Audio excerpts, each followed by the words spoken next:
嗨，大家好，欢迎来到厄运酒馆。星球崛起的那3部电影应该有不少人都看过吧。在前苏联时期，有一个非常有名的生物生殖学学家叫伊万诺夫。伊万诺夫不仅是前苏联，更是当时世界上非常有名的人工受精的奠基人。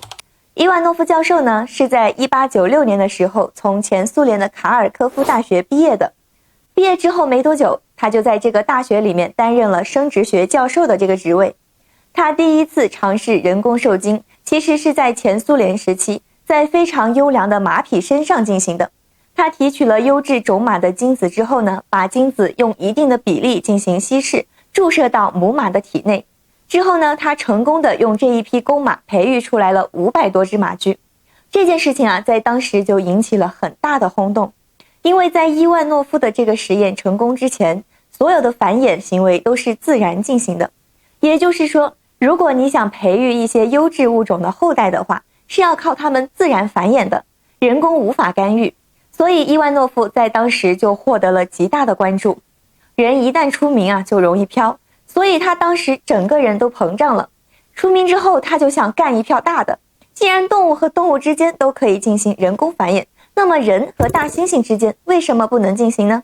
这个想法听起来就很惊悚，对不对？相信伊万诺夫的这个想法也不是完全不靠谱。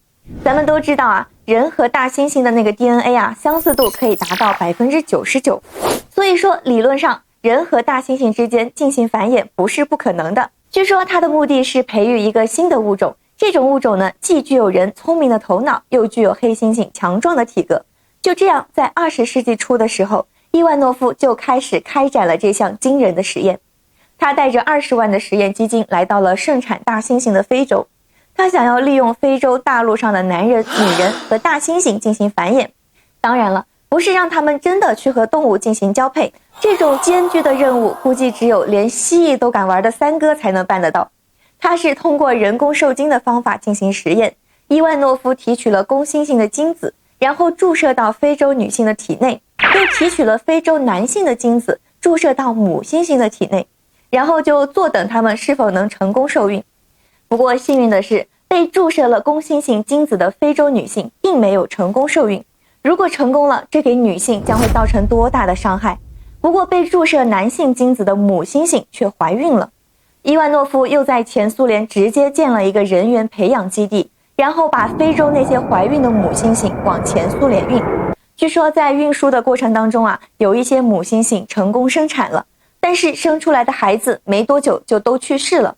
据说去世的原因是患了一种非常奇怪的疾病，这个疾病的症状很像咱们今天看到的艾滋病。这项人员实验大概进行了有10几年的时间，在1930年的时候啊，这项非常惊悚的实验和实验的结果却被泄露了。当时前苏联的人民群众都沸腾了，他们认为这是一个非常不道德的实验，怎么可以拿人来作为实验的实验品呢？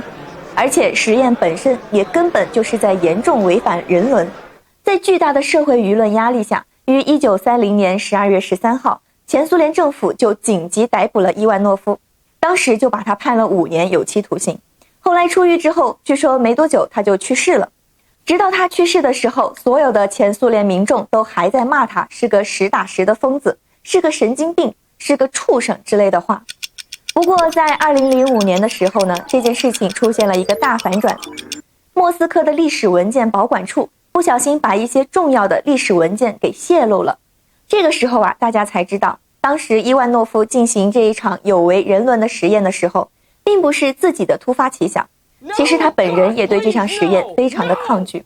只是前苏联在一战刚刚结束之后，国情非常动荡，急需加强军事实力。但是因为战争中的死伤严重，军队中兵员严重不足，斯大林他就想要通过这种形式培养人员钢铁战士。这种钢铁战士啊，具备大猩猩强壮的体格，就是可以以1敌10。